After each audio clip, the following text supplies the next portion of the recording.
Hi guys, yesterday I made a video and the YouTube sound screwed up because probably the signal was something broken, or maybe the distance showed the ping and it was switching the sound waves and stuff like that, so probably bad ping. So I wanted to explain what I was saying because I had some new addition of information.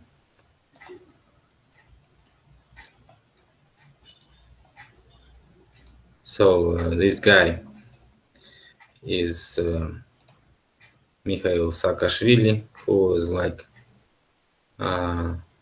Georgian president. So he was very famous at that time because he just walked into the parliament with those roses in his hands and his allies. And so this revolution was called the Revolution of Roses.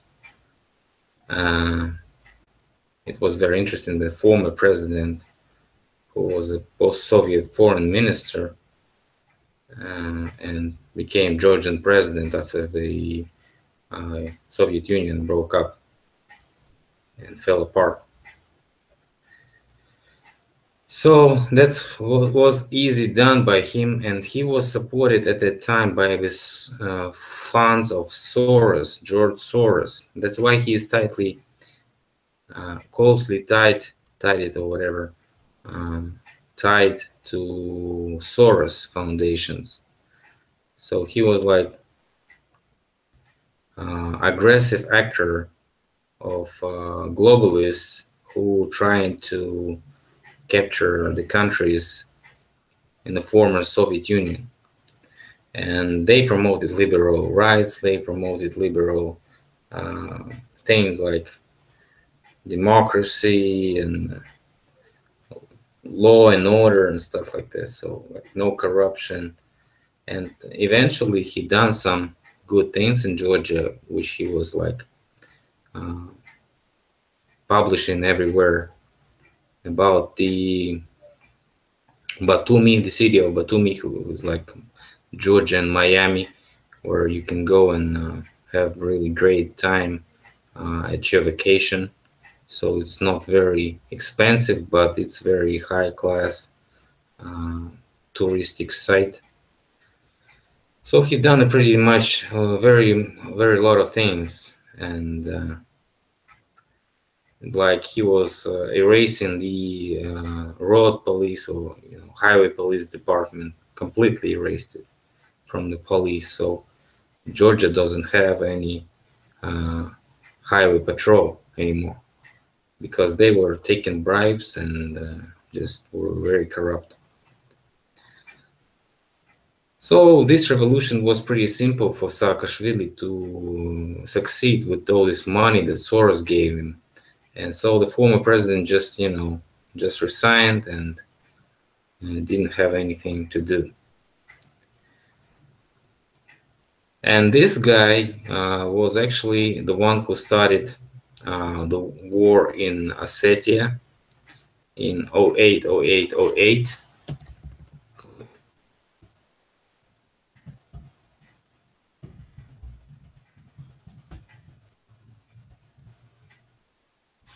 This war here. And this was like attacking of Russian troops that were keeping peacekeepers, whatever you call it. The troops that are like United Nations troops. And they were set there since 1993, I think, maybe in 1992. So they like almost 20 years right now. And at that time it was like 16 years. So,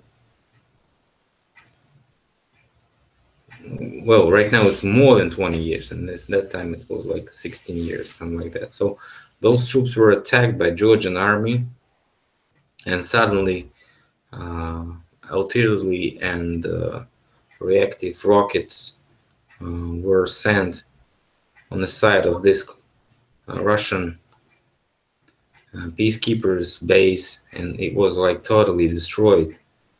So Russia didn't have anything to do than just signal the troops to come and help those guys who were just surrounded.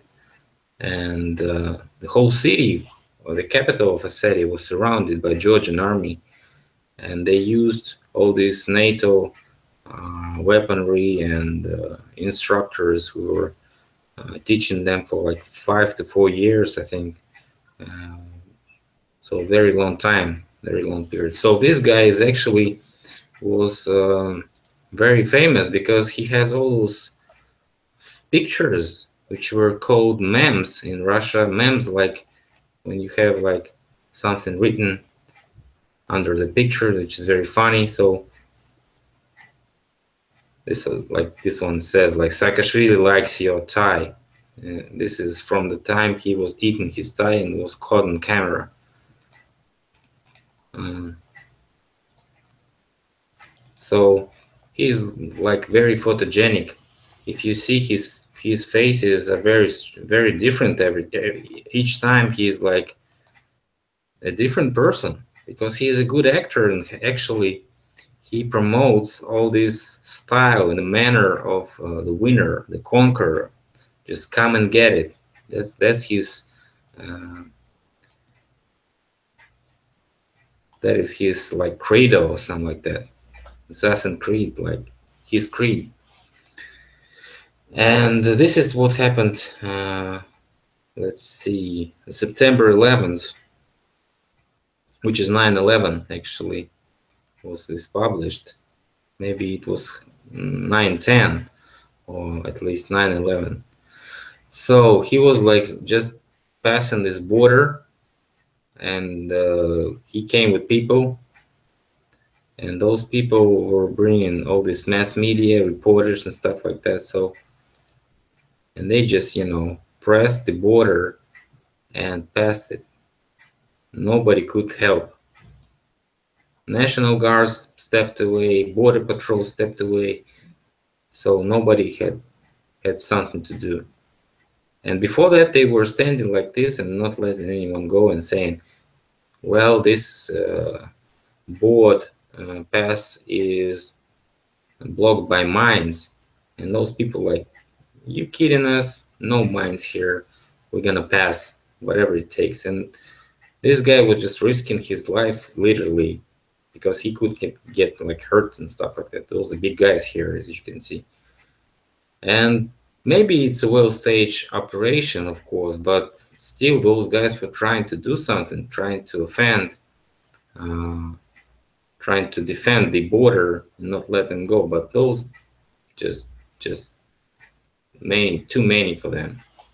And they just slapped them away, and 5 of them, Border Patrol soldiers, were like pretty much hurt because we saw the report of them getting beaten by those nationalistic Nazis, whatever you call them, that were supporting Saakashvili during his past, because liberals work with Nazis on the critical issues. Nazis help liberals to perform whatever they want to perform. And they just get the money and do the job. And those Nazis here, and we have plenty of them, some of them are just so-called mercenaries, which were fighting in Donbass in Ukraine. And since they retired, they just get the jobs like this, just push, press, and whatever you can do. So he just broke in the Ukraine yesterday, and guess what? He was welcomed by the mayor of one of the main cities, which was a Polish city, this ex-Poland city, which is called Lviv or Lvov. And he went to Lvov, and he was welcomed by those who support him. And one of these persons is this lady which was a prime minister of Ukraine. Now she's in opposition to current regime. So Saakashvili like said, I'm not a president this time. I'll be supporting probably Yulia Tymoshenko. So this is probably the opposition leader for next presidency. And Saakashvili was gonna be just an assault weapon to take away Poroshenko's power and completely delegitimize his regime. So that's what my point was. And why it's so messed up with the United States, I already said, is he's just supported by Democrats, he's supported by liberals, and he's supported by Soros. Probably they are not really enjoying the way Poroshenko is doing right now, because he's not doing anything. He's just stealing money and getting richer each year. So this is kind of not the job they want from him. And so they need to change him with somebody. And this somebody is going to be Yulia Tymoshenko, probably. It's my thinking, not just my theory. Maybe they're going to fight each other a little later and Saakashvili will be the president. Who knows? But this is definitely the game they start right now to ignite Ukraine. If they ignite Ukraine, they can roll a new setup for other players. So they're gonna control Ukraine, which is a key point of the world right now. Crimea and Ukraine are the key point. So next key point is Syria, and the third key point is the conflict in China, North Korea, and Japan. So this is a tight setup. And also there is another key point, which is also in India right now. And no, but we're going to talk about this later. So Ukraine is one of the main key points, and administration of Trump knows it, knows that Poroshenko ain't nothing serious. So he's like a joke right now. He is an alcoholic. This is Poroshenko. He is an alcoholic, and he is probably out of the game. So they're gonna replace him sooner or later. Either it's gonna be during the elections, or it's gonna be faster than that, just a riot, a coup, or whatever. And those people who are already engaged by Soros money will do it. They're really gonna do it really quick because they know it. And yesterday at Lvov, everybody who is in power of Ukraine and oppositing right now to the current president, current regime, they came to him and discussed and had a talk about what they're gonna do, how they're gonna plan it, how they're gonna have a march to Kiev, and maybe then we're gonna have another Maidan or a riot, some like riot. So and he's pretty tightened to Soros in USA, because he was like USA completely instructed person since he was in Georgia. So just imagine the president of Georgia comes to Ukraine while he is a wanted person in Georgia. They search, have a search, and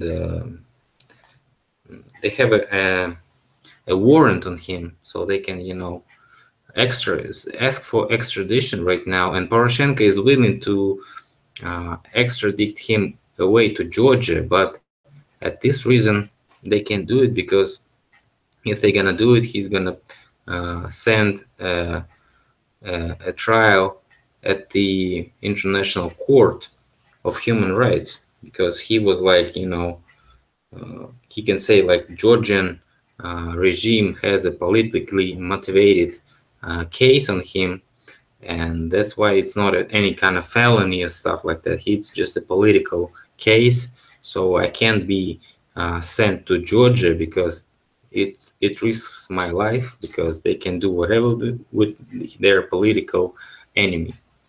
So the opposite, or any kind of player.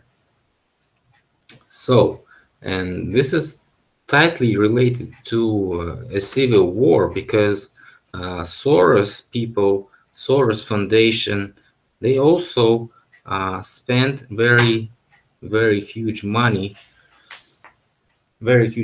on attempting to start riots, anti-Trump riots, Antifa riots that we have, like Antifa collisions, monument, uh,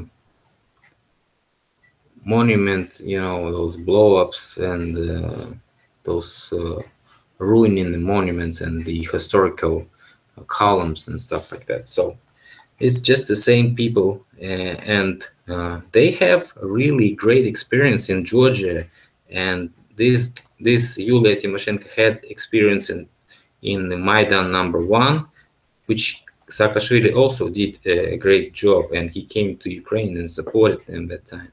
So, and they were successful at Maidan 1, and Maidan 2 also got successful because Yanukovych ran away. They almost killed him, but they didn't catch him. He ran away, and Putin saved Yanukovych's life, as he was like he was telling that. But maybe this is a joke, and it was all planned like this. But who knows? Because Putin is a very hard player to guess what he's gonna do. He's always asymmetrical in answer, and that's why globalists don't like him, because they'd rather kill such enemy than always lose to him and don't do anything. So let's see if we have any questions, because I have some time to answer.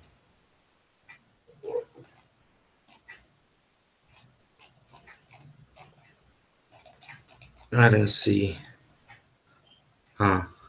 Poland will remain Catholic to the death. Of course it will, because Poland is a great country anyways, and it was like a very big player since the empire broke up. So the first empire was very big, and it included Poland, and it included Germany, it included every country that we know right now. So after the break of this empire, everything got ruined, and all those parts of empire started fighting each other. That's why we have so many wars.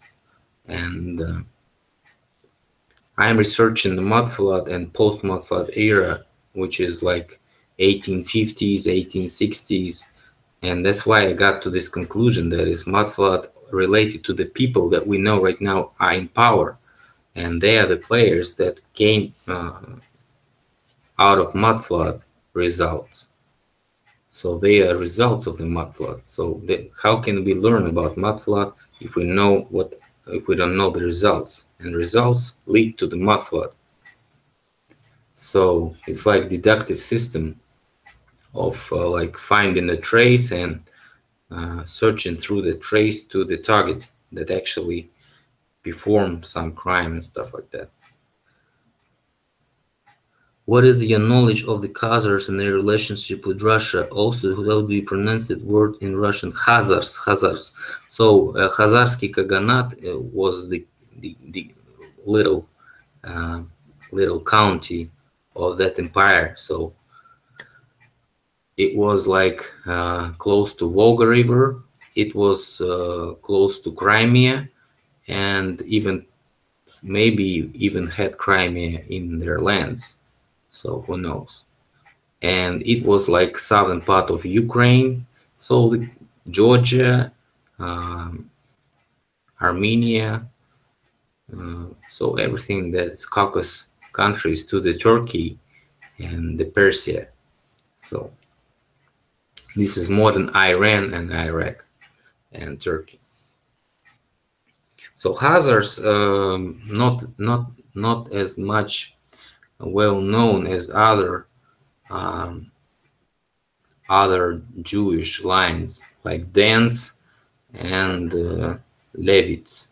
So Khazars is like more Aryan race. So those Khazars that you're talking about are the Jewish Khazars, which were just like a part of Khazars, not complete Khazars. So total Khazars consisted of Caucasians, Jews, Aryans, which were a majority, like 60 or 70%. So Aryans were like, white people, and they were maybe they had like black eyes, but they were white people. So Khazars are not that bad because most of them were Aryans, and just this bad part of Khazars, which were called Khazarian Jews, they immigrated to New York and set up some business there. So this is the only problem of Khazarian Jews, because they had a lot of money right now, and they are targeted by many other Jews and non-Jews or whatever, because everyone wants to take a part of Khazarian capitals, just because they have huge capitals, because they were like descendants of the empire and they kept the tradition since the empire broke out. And that's the only problem with Jews, because they were special forces. Most of them, they're special forces agencies. So at that time, they were just, had terrific power and importance. They were very important persons. And in fact, they had some allies with all those religious uh, personnel of the empire. And since the empire broke up, everyone take their part of religion. So that's why we have like four um, descendants of the Abrahamic religions, which are like Christians, Orthodox, Greco-Romans, and Christians were Roman Catholics, and Muslims and Jews. So there are four descendants of one Abrahamic thing.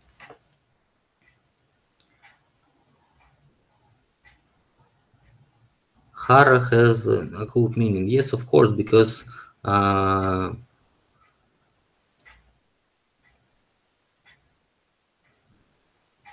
horror, whatever, it has like some meaning. So I know you pronounce it like Khazar, and that is wrong. The real way is Russian way, Khazar. Yes, you're right. So if there are no questions, I'll, we'll see.